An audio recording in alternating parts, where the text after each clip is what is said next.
Welcome to philosophy IQ. আজকে আমি তোমাদের দ্বিতীয় সেমিস্টারের পঞ্চম অধ্যায় থেকে বিবর্তন নির্ণয় করা শেখাবো। পঞ্চম অধ্যায়টির নাম অমাধ্যম অনুমান। এই চ্যাপ্টার থেকে অনেক ধরনের লজিক আসবে, তার মধ্যে একটা হলো বিবর্তন নির্ণয় বা বিবর্তিত নির্ণয়। এর আগের একটি ভিডিওতে আমি আলোচনা করেছি এই অধ্যায় থেকে কিভাবে আবর্তন নির্ণয় করতে হয়। আজকে আমি আলোচনা করব কিভাবে বিবর্তন নির্ণয় করতে হয়। তোমরা যারা দ্বিতীয় সেমিস্টার পড়ছো, যাদের ফিলোসফি সাবজেক্টটি আছে, যারা লজিক ভালো বুঝতে পারো না, এই ভিডিওটি অবশ্যই তাদের জন্য। তোমরা প্রথম থেকে শেষ পর্যন্ত অবশ্যই ভিডিওটি ভালো করে দেখবে।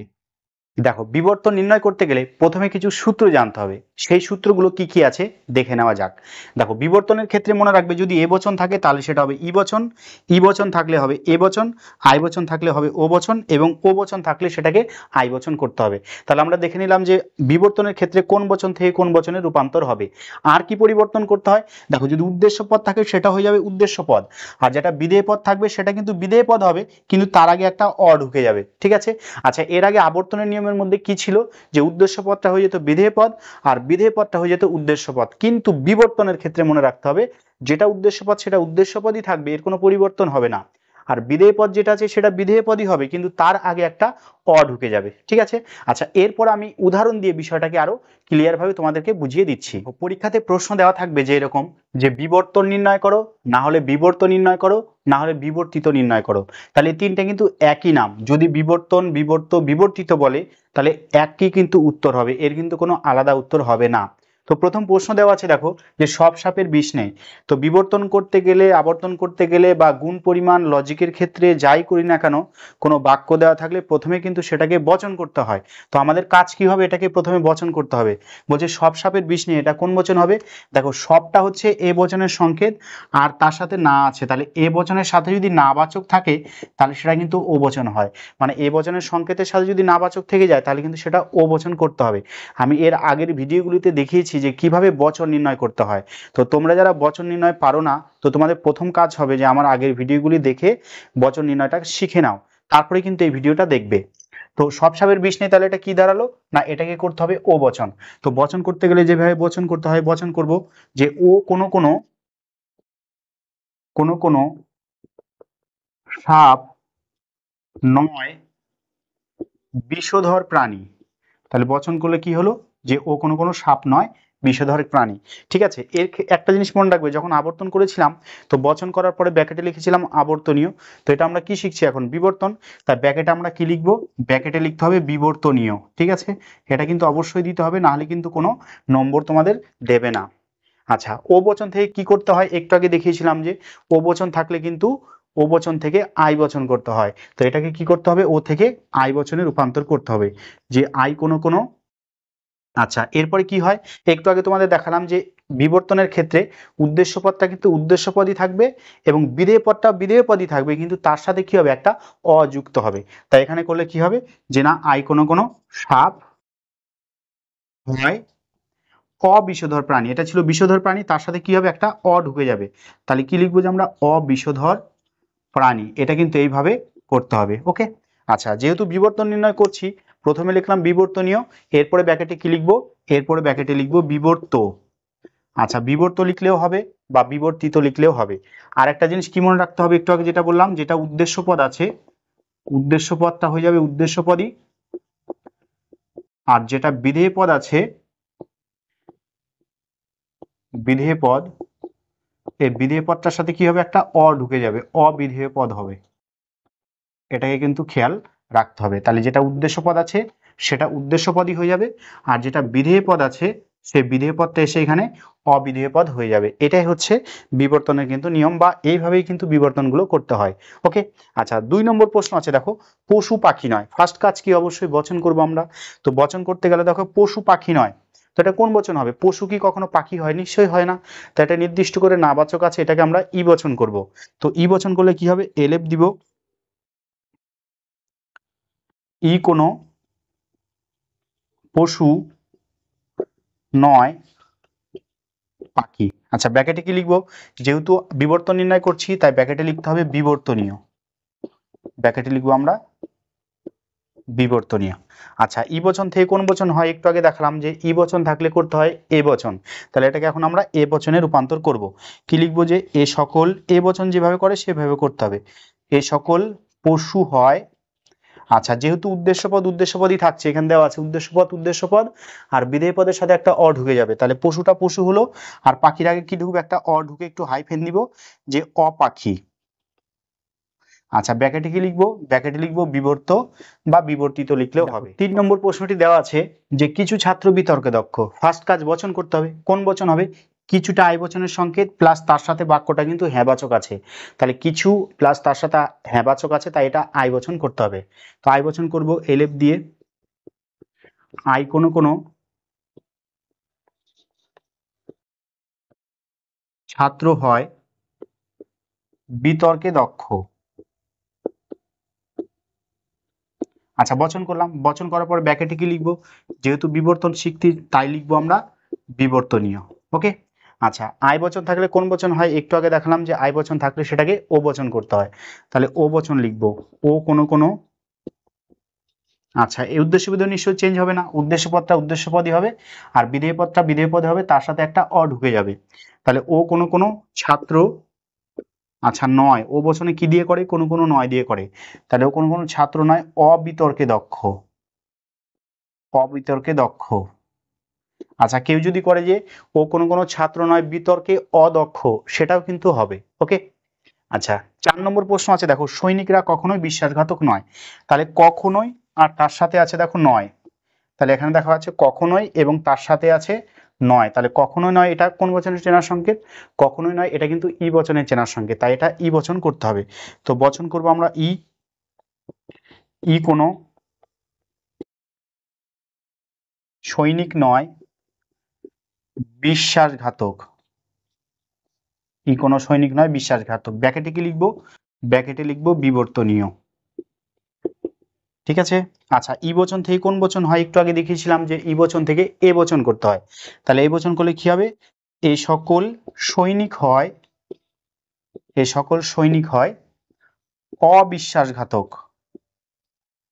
অবিশ্বাসঘাতক। আচ্ছা, ব্র্যাকেটে কি লিখবো, ব্র্যাকেটে লিখবো কিন্তু বিবর্ত। 5 নম্বর প্রশ্নটি দেওয়া আছে যে খুব অল্প লোক বুদ্ধিমান, তাহলে এটা কোন বচন হবে, দেখো চেনার সংকেত হচ্ছে খুব অল্প, খুব অল্প, কদাচিৎ, কচ্ছিত, এইগুলো হচ্ছে আই বচন এবং ও বচনের ব্যতিক্রম সংকেত ছিল, তো ওই সংকেতগুলোর সাথে যদি হ্যাঁবাচক থাকে তাহলে সেটা করতে হয় ও বচন।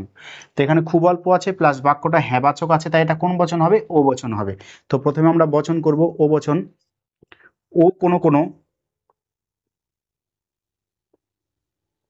ও কোনো কোনো লোক নয় বুদ্ধিমান। আচ্ছা, ব্র্যাকেটে কি লিখবো, ব্র্যাকেটে লিখবো বিবর্তনীয়, যেহেতু আমরা বিবর্তন শিখছি তাই ব্র্যাকেটে লিখতে হবে বিবর্তনীয়।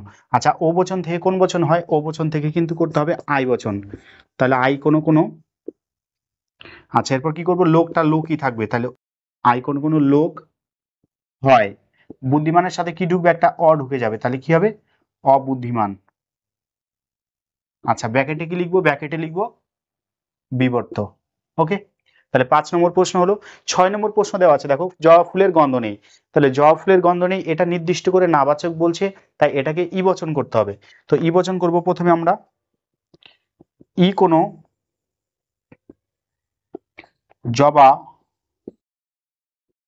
ফুল নয় গন্ধযুক্ত ফুল, তাহলে বচন করলে এটা কি হবে, বচন করলে হবে ই কোনো জবা ফুল নয় গন্ধযুক্ত ফুল। ব্র্যাকেটে কি লিখবো, ব্র্যাকেটে লিখবো বিবর্তনীয়। আচ্ছা, যেহেতু এটা ই বচন হলো, ই বচন থেকে কি করতে হবে, ই বচন থেকে কিন্তু এ বচন করতে হবে, তাহলে এ বচন করলে কি করব আমরা, এই সকল, যেহেতু উদ্দেশ্যপদ উদ্দেশ্যপদ থাকবে আর বিধেয় পদের সাথে অযুক্ত হবে, তাহলে এ সকল জবা ফুল হয় গন্ধ যুক্ত ফুল।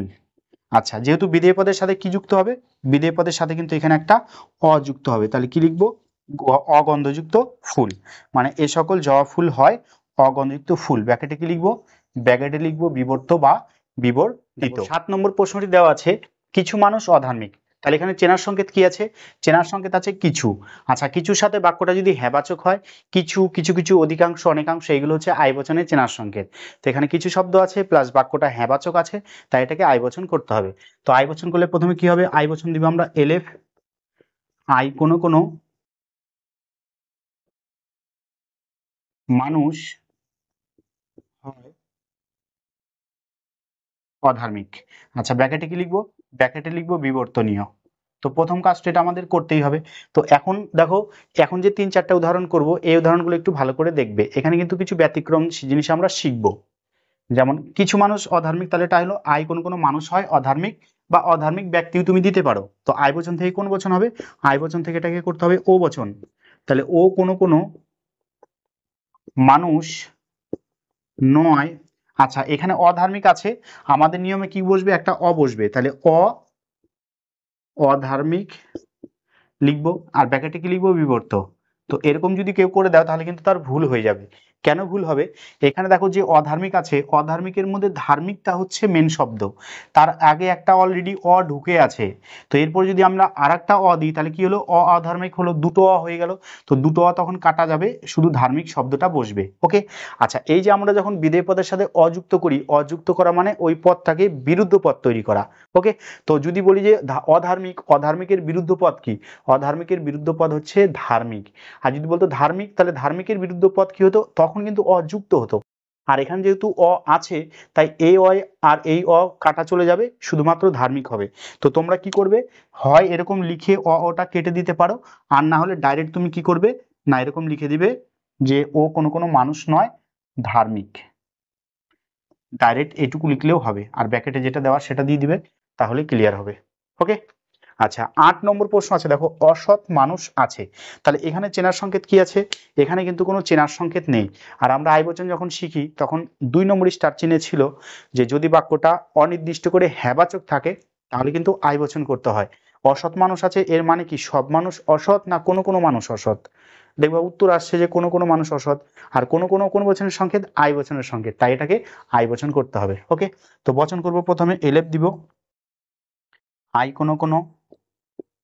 আচ্ছা, আই কোনো কোনোর পরে কি দিব? অসৎ দিব না মানুষ দিব?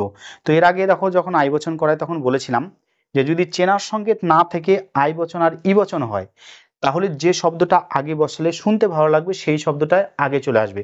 তো এখানে হচ্ছে কার সম্পর্কে বলেছে? মানুষের সম্পর্কে বলেছে। মানে মানুষটা হচ্ছে ব্যক্তি, মানে আগে ব্যক্তি বা বস্তু, ওটা হচ্ছে আগে বসে, আর তার দোষ গুণ বিচার সবসময় পরে হয়, তাই মানুষ শব্দটা চলে আসবে আগে। তাই আই কোনো কোনো মানুষ হয় অসৎ ব্যক্তি। ব্র্যাকেটে কি লিখবো? ব্র্যাকেটে লিখবো বিবর্তনীয়। ওকে। আচ্ছা, আই বচন থেকে কোন বচন হবে? আই বচন থেকে হবে ও বচন। তাহলে ও কোনো কোনো মানুষ নয়। এখানে দেখো অসৎ আছে, তাহলে এটা কি অসৎ হবে, না ডাইরেক্ট একদম সৎ লিখবো? যেহেতু একটা অ ঢুকে আছে, তার আগে যদি আমি আর একটা অ দিই তাহলে কি উত্তর হবে? অসৎ ব্যক্তি। তাই আমরা ওই দুটো অ কেটে গিয়ে আমরা কি লিখবো? যে ডাইরেক্ট লিখবো যে সৎ ব্যক্তি। ওকে। আচ্ছা, ব্র্যাকেটে কি লিখবো? বিবর্ত। তো দুটো অ যদি থাকে তাহলে বিবর্ত করতে গেলে সেই অটা কেটে যাবে এবং শুধুমাত্র মেন যেটা শব্দ সেই শব্দটা কিন্তু এখানে বসবে। ৯ নম্বর প্রশ্নটা দেওয়া আছে যে অলস মানুষ আছে। তো এটা অলস মানুষ আছে, সব মানুষ অলস, না কোনো কোনো মানুষ অলস? কোনো কোনো মানুষ অলস, তাই এটাকে আই বচন করতে হবে। তো বচন করলে এটা কি হবে? আই বচন হবে। আই কোনো কোনো মানুষ হয় অলস ব্যক্তি। আই কোনো কোনো মানুষ হয় অলস ব্যক্তি। ব্র্যাকেটে কি লিখবো? ব্র্যাকেটে লিখবো বিবর্তনীয়। আচ্ছা, আই বচন থেকে কোন বচন হয়? আই বচন থেকে হয় ও বচন। তাহলে ও কোনো কোনো মানুষ নয়। আচ্ছা, এখানে দেখো অলস ব্যক্তি আছে, তো এরপর আমরা কি করব? একটা তো অ বসবে। তো ওই অ আর এই অ কি কেটে গিয়ে লস ব্যক্তি হবে? নিশ্চয়ই না। এখানে কেউ যদি এই অ কেটে দিয়ে এখানে লেখো তাহলে কিন্তু তার ভুল হবে। কেন বলো তো? অলসটাই হচ্ছে মেন শব্দ। আগেরটা অধার্মিক ছিল, অসৎ ছিল, তাহলে সতের সাথে অযুক্ত ছিল, ধার্মিকের সাথে অযুক্ত ছিল। এখানে অলজের যে অটা আছে এই অটা হচ্ছে মেন শব্দের সাথে আছে, তাই এখানে কিন্তু অ বসবে, অ কিন্তু কাটা যাবে না। তাহলে এখানে আমরা কি লিখবো? অলস ব্যক্তি। আর ব্র্যাকেটে কি লিখবো, ব্র্যাকেটে লিখবো বিবর্ত। ওকে, আচ্ছা 10 নম্বর প্রশ্ন আছে, দেখো লোভী ডাক্তার আছে। তো লোভী ডাক্তার আছে, কিছু কিছু ডাক্তার তো অবশ্যই লোভী আছে, তাই এটা আই বচন হবে। তো আই বচন করলে কি হবে, এটা এলএফ দিব। আই কোনো কোনো ডাক্তার হয় লোভী ব্যক্তি, তাহলে আই কোনো কোনো ডাক্তার হয় লোভী ব্যক্তি, ব্র্যাকেটে কি লিখবো, ব্র্যাকেটে লিখবো বিবর্তনীয়। আচ্ছা আই বচন থেকে কোন বচন হবে, আই বচন থেকে হবে ও বচন, তাহলে ও কোনো কোনো ডাক্তার নয় অলোভী ব্যক্তি, ব্র্যাকেটে কি লিখবো, ব্র্যাকেটে অবশ্যই লিখবো বিবর্ত বা বিবর্তিত। তাহলে আয় থেকে ও বচন হলো, ও কোনো কোনো ডাক্তার নয়, লোভীটা হচ্ছে বিধেয় পদ, তার সাথে কি হলো অযুক্ত হলো, তাহলে অলোভী ব্যক্তি। তাহলে এই ভিডিওর মাধ্যমে আমি বিবর্তন নির্ণয় করা শিখালাম এবং 10টা উদাহরণ আলোচনা করলাম। তার মধ্যে শেষের যে 8টা ছিল, সেই 8টা উদাহরণে কিন্তু এই ডবল অ এর একটা ব্যাপার ছিল, যে কোনো ক্ষেত্রে যদি অ থাকে তাহলে কিছু ক্ষেত্রে সেই অটা কাটা চলে যায়, আর কিছু ক্ষেত্রে যদি অ থাকে, যেমন হচ্ছে অলস ব্যক্তির অ আছে, তার আগেও কিন্তু অটা বসবে। তো তোমরা প্রথম থেকে যারা ভিডিওটি শেষ পর্যন্ত দেখলে তাদেরকে কিন্তু অসংখ্য ধন্যবাদ।